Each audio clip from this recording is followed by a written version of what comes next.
Have you ever been around a beautiful girl and you thought to yourself, why can't she just be happy? Like there is nothing that goes right in this girl's day. She either don't like what happened at work or some guy is out to break her heart. Or maybe you are that girl and you are tired of being that girl. Well, Gigi is here for you and we're going to talk all about it. Before we get started, if you are interested in beauty, mental growth, relationships, or all things that's going to help you glow up, then you have arrived at the right place on your time. So tap that subscribe button and give this video a like. And don't you forget, Gigi is doing it for you girlies.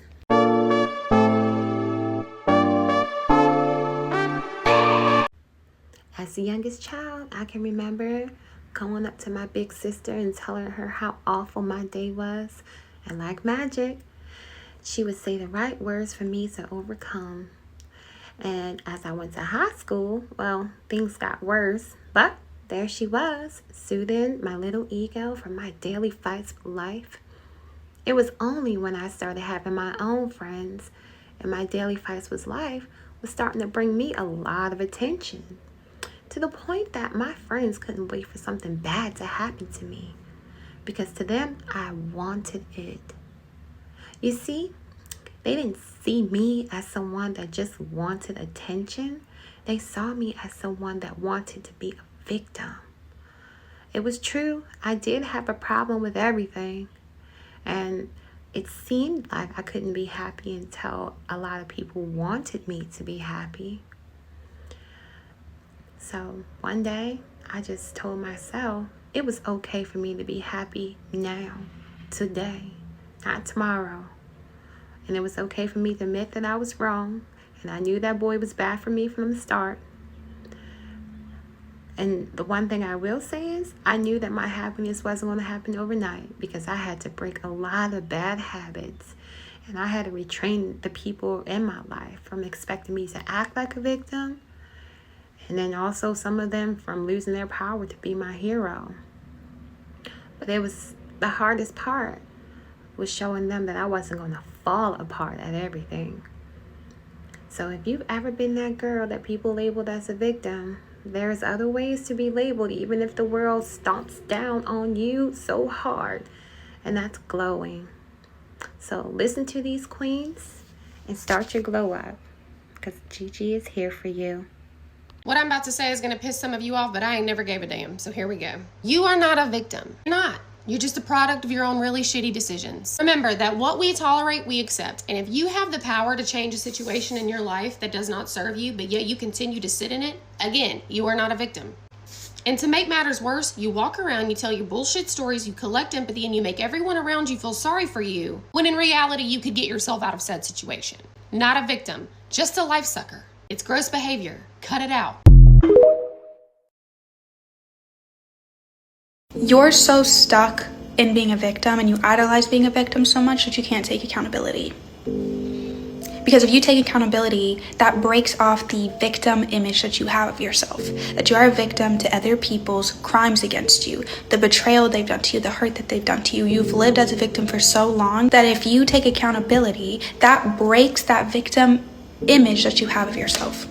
Being a victim and having a victim mentality is what protects and shields you. It protects you from the pain that you've endured from someone. To say, they've wronged me, they were so terrible to me, they were awful to me.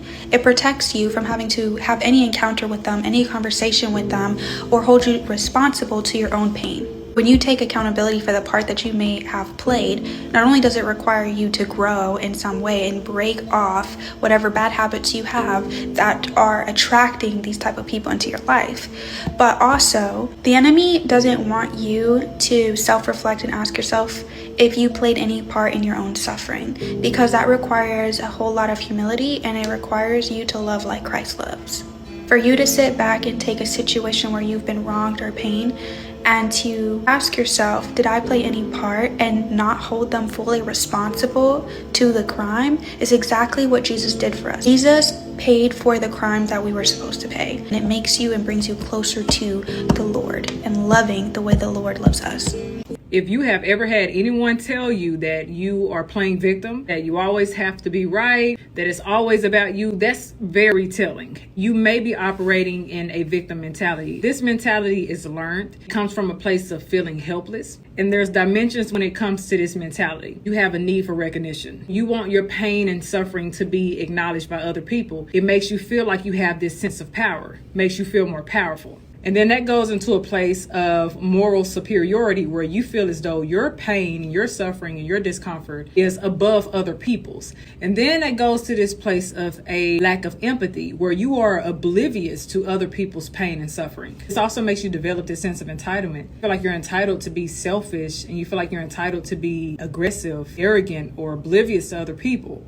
You tell the same story with no solution. You refuse to turn the page. And because of that, you keep yourself in a loop of suffering. You keep yourself in pain. But that makes people not want to be around you. Not every victim allows themselves to stay in a place of victimhood or operate in a victim mentality. Those who do, who are not looking for a solution, but only want their pain and suffering to constantly be acknowledged, use manipulation tactics to keep people in their lives. It's a poor me act that you have developed. It keeps you away from being criticized, but it also allows you to manipulate people by guilt tripping them into staying in your life and to not abandoning you, not rejecting you because of the suffering that you have gone through before. But that becomes draining to other people, and eventually it makes people want to get away from you. Your defensiveness, your sensitivity, your lack of accountability, your minimizing other people's pain, your constant acts to seek validation, your need to always be right kills relationships. People who have really worked on themselves and got out of that place generally do not want to be around you. The people who want to be around you are the ones who complain and blame just like you. I know it's a hard pill to swallow. You have to make a choice to get out of the state of mind that you're in. You have learned it, you can unlearn it. You have a choice to be a victim who stays in a victim mentality, or you can be a person who was victimized and comes out and conquers whatever they need to. The choice is yours. Happy healing, babies. Bye, honeys. Now, y'all, Kitty J. Rose laid it on thick. That was one of her old videos, but it's still very much so needed for the girlies that can't let go of their own suffering till this day. I'm not sure if you're like me, but I always like to reflect on days that didn't go my way alone. I don't want to be the girl anymore that makes my friends feel bad because they can't control my emotions in a positive way. That's why I sit back and I analyze until I come up with the answers that's going to guarantee that I'm not going to feel that way again.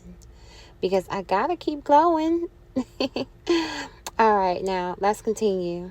I'm going to keep saying this again and again and again until it's tattooed on your brain. People who refuse to take accountability are always the victim in their own story. Every harmful thing that they do to you feels justified to them. In their mind, they don't think they're the problem. And they will spread lies, start a smear campaign, call you crazy, and play the victim every single time to avoid looking at their own behavior and actions. They are an unhealed person. They are stuck in denial and shame. They hate themselves. And they're walking around this earth like an unhealed zombie, just traumatizing everyone in their path. You are on a healing path. You do not need to play their games anymore. You don't need to convince them what they did was wrong, because that's how they keep you trapped and insecure and tangled in their web. You don't need to defend yourself against people who take their side either. Let them go. They're lost souls too. And you don't need them to admit that they were wrong for what they did to be real. You know what happened to you. You're never going to get that apology. Let it go. The real win here is that you get away from them. You're not crazy. You're not overreacting. You know what they did and you know why it was wrong. Just get away from them. Get away. Get away. And keep ruthlessly editing who gets to have access to you. If someone is hurting you and you're having to explain to them why their behavior is bad, that's not your job. And they're not going to listen. And you're going to go crazy trying to help them get it. So don't do that. Love you. Bye. Stop asking why you can't forgive. Start asking why they keep needing forgiveness. Why can't you just forgive them? I've heard that question more times than I can count. And for years, I tried to answer it. I tried to explain myself, tried to justify why I wasn't ready, tried to prove I wasn't bitter or broken. But here's what finally clicked for me. The question is backwards. Why is the burden always on me to forgive? Why is no one asking them why they keep doing things that require forgiveness? Forgiveness isn't a reset button for people who refuse to change. It's not a free pass to keep hurting you just because you're related. So no, I'm not asking myself why I can't forgive anymore. I'm asking why they keep needing it. And that question they can answer themselves. You will never catch certain people in a victim mindset, no matter how bad things get. And it's not because their life is easier, it's because they refuse to see themselves as powerless. They refuse to see themselves as a victim. They don't ignore reality. They don't pretend things don't go wrong, but they don't sit in it either. Because the moment you see yourself as a victim, you give away control. And once you give away that control, you start waiting for things to change, waiting for someone else to fix it, waiting for the right moment. These people don't move like that.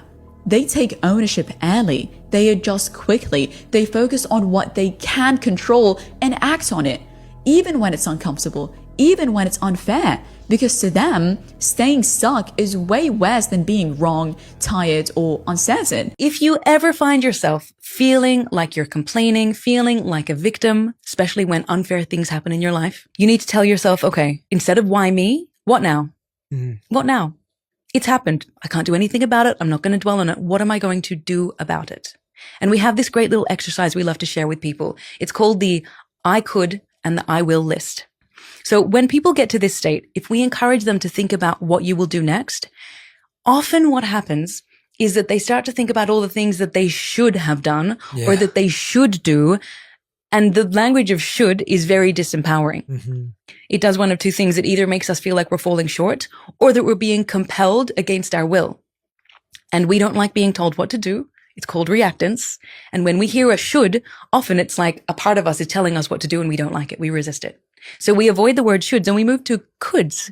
Research has found that when you use the word could instead of should, it opens up divergent thinking. So you shift to could, you grab a piece of paper and you split it into two columns. On the left, you write your I could list. What are all the things that you could do in the current circumstances? Whether you've just been laid off from your job, whether your business failed, whether your relationship has broken down. What are all the things you could do right now? That allows you to feel a sense of, okay, there are opportunities, there are possibilities here.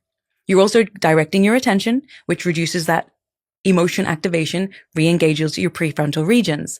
Next step, what will you do? Circle 3 things from your could-do list and write them in your will-do list. And you write, I will, bang, bang, bang, and then you take action. And reminding yourself that no matter how bad things are, you always have a choice and you are choosing to take a step forward. Let's talk about a victim mentality. What is it? It's the mindset where everything is somebody else's fault, where life is happening to you instead of because of you. Who has it? People who are unhappy with where they currently are in life, but refuse to take accountability for the choices that got them there in the first place. And trust me, it's easy to fall into, especially if you are surrounded by people who constantly play the victim themselves. Where does this come from? Usually comes from your environment, your upbringing, or patterns you've picked up over the years. But the truth is, staying in victim mode is nothing more than just an excuse. It is a cop out. It is fishing for sympathy so people can say, oh, it's okay, you've had it so hard. No.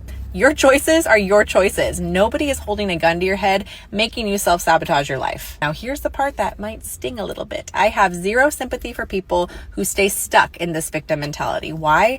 Because it's annoying. It's old and it's draining. What I do have sympathy for, though, are the people who say, you know what?